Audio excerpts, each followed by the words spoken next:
When you have your name called over and over and over again, you know that you are either in deep trouble or something special is happening. When you see this, there are two options. Either one of your hives is swarming, or a swarm decided to move into a lure hive that you put out there for them. This time we got lucky. A colony decided that of all the options available to them, the small hive I put out in our backyard is their first choice. While we are watching the video of the swarm moving in, let's rewind our clock a little bit to see how we ended up here. It was about 2-3 weeks ago when the colony came to the conclusion that the time has come for them to swarm. What factors contribute to bees deciding to swarm? One big contributor is having a large number of bees crowded up, especially during the springtime. At this time, bees feed the queen a little less, she becomes skinnier, and they are even applying a gentle massage to her wing muscles because bees, queen bees, do not fly. They spend their entire lives inside the colony, with two exceptions. One is during her mating flight, which happens within the first week or two of her life, and whenever she swarms. Eventually, the time comes and the queen walks around in the hive and she lays eggs in specially prepared comb into so-called queen cups. These are vertically hanging cells in the colony and will ultimately allow the queen larva that needs a little more space to develop. A queen, just like all worker bees in a colony, is a female. Now, what turns a normal larva into a queen? Well, the answer is what she's fed in the first couple of days of her life. If she's fed royal jelly, a special consistency of liquid that the bees produce, then her reproductive organs will properly develop. She will have an elongated abdomen. For a long time, we thought that royal jelly has some special content, some special properties to it. But recent studies from 2015 show that actually it's not what is in the royal jelly, but what is not. As it turns out that bees that are fed honey and pollen turn into worker bees, and those who are not fed honey and pollen will turn into queens. So, as the colony is rearing new queens, the old queen is about to leave the hive.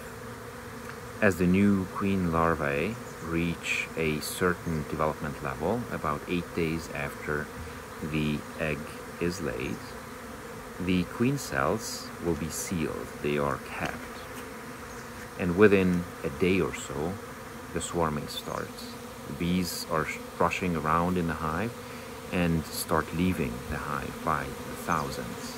The old queen leaves along with them. They get in the air and eventually land on a tree branch nearby.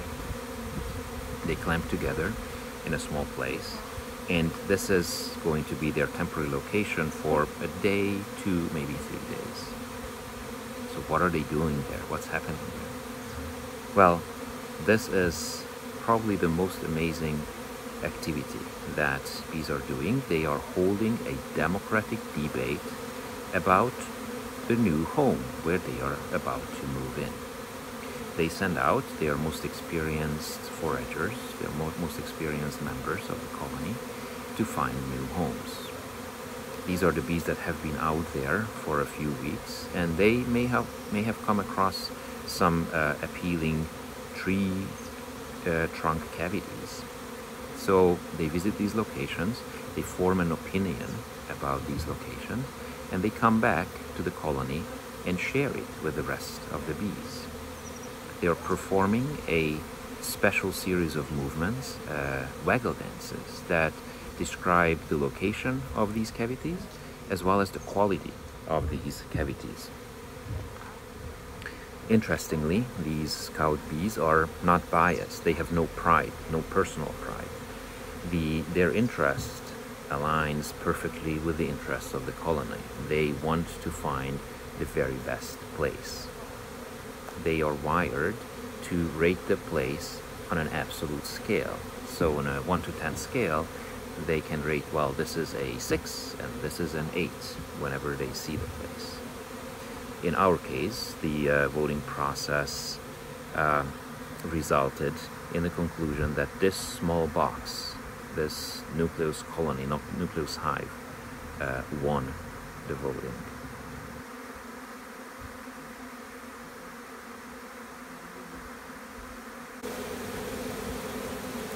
Looking at the video in front of the hive, there is a lot of excitement. There's a lot of excitement because the queen is there. So what causes this excitement? The queen is releasing special smells, pheromones, and these pheromones attract other bees and they guide them. They tell them this is the way, this is where you need to go. So since the queen is in front of the hive and seems like she's not moving too much, she may have a hard time to get into the box, given that the landing board, the sill, is a little higher up. I'm going to help her. So I'm going to attempt, I'll try to convince her to climb up onto my hive tool, and then I will have a chance to put her into the box. So here I am placing my hive tool next to her so she can climb up onto it.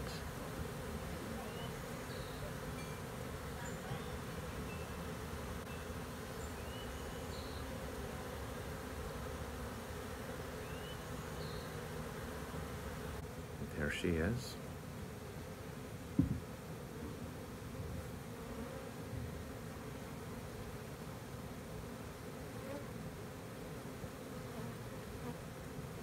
And I let her walk in there. And here we can see, as it is a little challenging for them to climb into the hive, a few of them are building a ladder or a bridge that helps their sisters climb through into the hive. Pretty impressive. So where did we leave it off? They took off from that branch where they were hanging out for a short period of time, and the scout bees led the swarm to this box, and this is where our video started. So what do they consider when they select a place? Well, it's important for the cavity to be big enough for them to store enough honey for the winter.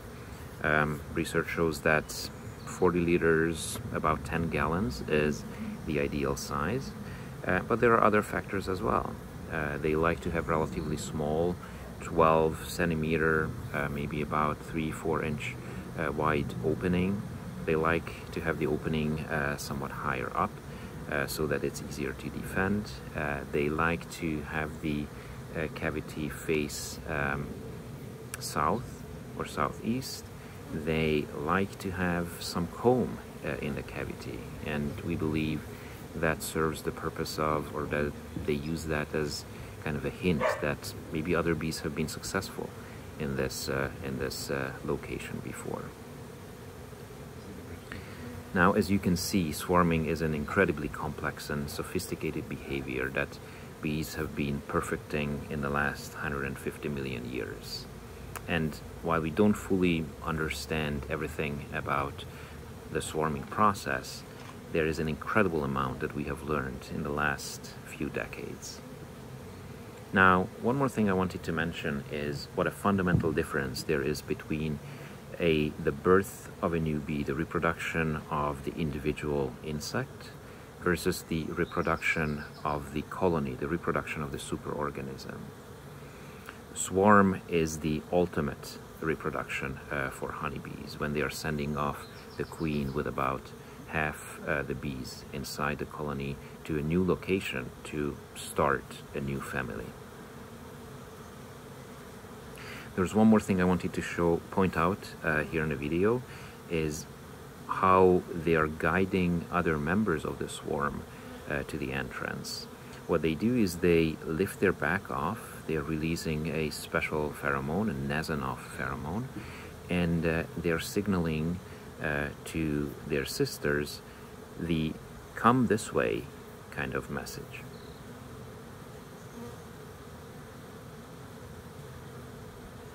Now, what a humbling experience it is for a beekeeper to have bees think so highly about our modest box. So I hope you enjoyed seeing a small part of the reproductive magic of honeybee colonies. Thank you so much for joining me, and take care. Bye.